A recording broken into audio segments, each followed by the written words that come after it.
माचिस जी, कभी कभी किसी व्यक्ति को देख करके लगता है कि इसका अच्छा होना चाहिए, इसके अच्छे में अपने को निमित्त बनना चाहिए, और जब हम उनका अच्छा सोचते हैं, उनके अच्छे में निमित्त बनने की कोशिश करते हैं, तो वो अच्छी चीज़ों में टालम टोली करके अच्छी चीज़ों को और अच्छे समय को ख़राब कर देते हैं, हंसने में, घूमने में, फिरने में, व्यर्थ की बातों में।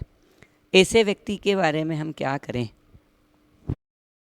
प्यारे बंधो, किसी के बारे में अच्छा सोचने की जो बात करते हैं कि हम फलाना व्यक्ति का अच्छा करें, तो अच्छा करने का भाव जब आता है तो उसके प्रति कहीं ना कहीं हमारा पूर्व का अनुराग रहा, पूर्व में हमारा कहीं ना कहीं अच्छा संबंध रहा उसके प्रति, कि हमारा कोई रिश्ता संबंधी मिलने वाला, तो उसके प्रति अच्छा हमारा संबंध होने से उसका अच्छा भला करने की कोशिश करते हैं। क्योंकि इसके विपरीत में कभी कभी ऐसा भी होता है कि कोई ऐसा व्यक्ति उसको देखकर उसका बुरा करने का भी भाव आता, हम इसका बुरा कैसे कर पावें, ठीक है। तो जहाँ द्वेष का भाव उसके प्रति आता है, पूर्व में कहीं प्रकार का वैर का भाव होता है, तो उसके प्रति बुरा भाव करने का भी सोचते हैं। तो अच्छे करने का भाव तो सोचते हैं, तो हमारे राग और अनुराग के कारण से हम अच्छा करने का सोचते हैं। लेकिन सामने वाले का जब कहीं अच्छा होने का उदय हो तब तो अच्छा हो पाए ना। जब तक सामने वाले का उदय ही अच्छे का नहीं है, उसका उदय तो बुरे का चल रहा ना। जब उदय बुरे का चल रहा तो तुम कितना भी करते चले जाओ। हम कई बार बोलते हैं, उदाहरण दिया करते हैं, जो है सारी दुनिया में व्यक्ति जो करता है उसका स्वयं का ही उदय आता है तभी उसको कर सकता। उदाहरण के लिए, जब कोई व्यक्ति बच्चा है, अगर वो चलना चाहता है तो माँ उसको उंगली पकड़ा देती, उंगली पकड़ करके ही बच्चा चल सकता है। किंतु अगर वो बच्चा ना चलना चाहे तो हाथ पकड़ करके भी अगर ले जाए वो, तो पैर उठा के फसड़ लेगा और नीचे ज़मीन में लौट जाएगा। समझ में आ गया कि नहीं आ गया?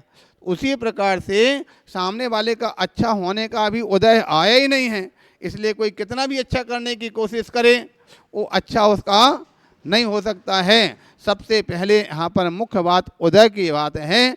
उदय में आना चाहिए तभी अच्छा हो पाएगा, जब तक उदय में नहीं आया तो अच्छा हो सकता नहीं है। जैसे कि आप पहले हम बता चुके, उनका यहाँ पर वो पहले कर्म का उदय था, इसलिए कर्म उदय से आज इस प्रकार का हमारे लिए उदय में आया कि हम जो दाग इत्यादि हो गया, आहार दान चाहते हुए पर भी नहीं दे सकते हैं।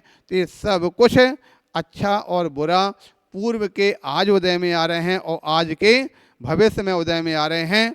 हमको अभी बात कर रहे थे कि जब तक व्यक्ति का तीव्र कर्म का उदय होता है तो कितना कुछ समझाएं। अभी 3 दिन पहले की बात है, वो दीदी की बात कर रहे हो, दीदी यहाँ पर आई थी हमारे पास में, तो कुछ हमने लिखने के लिए उसको दे रखा, आपको इस प्रकार से लिख लिख करके तैयार किया। और उसके बाद उन्होंने इस प्रकार से छुपा रखा, 20-25 बार तो हम स्वयं कहते कि भाई ला के दो, हमारा लेकर दो, वापस दो, हम उसको कहेंगे पुस्तक बनवाएं, वापस दो। उस दिन भैया जी ने भी उनसे सामने बात हुई, भैया ने इस पर एक देखते ही 1 मिनट तुरंत बोला कि दीदी इस प्रकार से नहीं करना चाहिए। आप देखो कितना बड़ा ज्ञानावाणी कर्म का उदय होता है। सबके सामने बोल के गई, लेकिन उस दिन से आज तक उस प्रकार से संपर्क ही बनाकर बंद कर दिया कि यहाँ पर जाएंगे तो देना पड़ेगा, अथवा कोई बात करेंगे तो देना पड़ेगा। इसलिए इतना तीव्र कर्म का उदय है कि लेकिन उस प्रकार से वो निकालने के लिए राजी नहीं हो रहे हैं।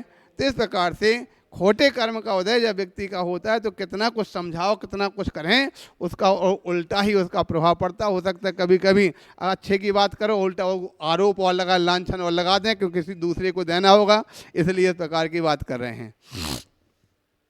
तो इस प्रकार से ये जो है, हम इस बात को लेकर एक और बात बोलते हैं। हम अधिकांशता हम लोग एक बार वहाँ थे, कटंगी में चातुर्मास चल रहा था, तो वहाँ पर एक वहाँ के ऋषभ जो डॉक्टर थे, उनकी बात हमेशा हमें याद रहती है। उनका ही हमेशा कहना रहता था, कभी कोई किसी के द्वारा हमारे संबंध में कोई उल्टी सीधी बात की गई तो हमने कहा भाई आपको जो गलत कर रहे हैं तो उसका आप प्रतिकार करो ना। बोले भाई महाराज हम नहीं कर सकते। हमने क्यों भाई, जब आपको जान रहे कि गलत कर, बोले गलत कर रहे जान रहे, लेकिन हम प्रतिकार नहीं कर सकते। क्यों? बोले हमारा संकल्प है कि अगर हम उसको रोकें तो हमसे भी बुराई ले लेगा, और हमारा संकल्प है कि मैं चींटी से भी किसी प्रकार का बैर और दुश्मनी नहीं लेना चाहता हूँ। इसलिए मैं हाथ जोड़ता हूँ, इसके बारे में कुछ भी नहीं कह सकता। तो बात तब से लेकर आज तक हमारे दिमाग में बात बैठी हुई है कि हमारी भावना रहती, भैया हम तो ये भावना आते हैं कि चींटी से भी हमारा कोई बैर और बुराई ना रहे। अगर कोई होता है किसी प्रकार कोई हमारे प्रति अगर मानता है, 1 दिन 2 दिन 4 दिन बाद ठीक है तुमको क्षमा किया तो हमारे लिए क्षमा करो। खम्मामी सभ्य जीवनम सभ्य जीवा खमंतु में मिट्टी में सब भूदेशु बैरम मध्यम ना केड़वी। इस प्रकार से जिसको जो कहना हो, जिसको जो करना हो करते रहो।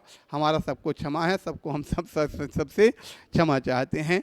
इस प्रकार से जानना चाहिए। बोले महावीर भगवान की।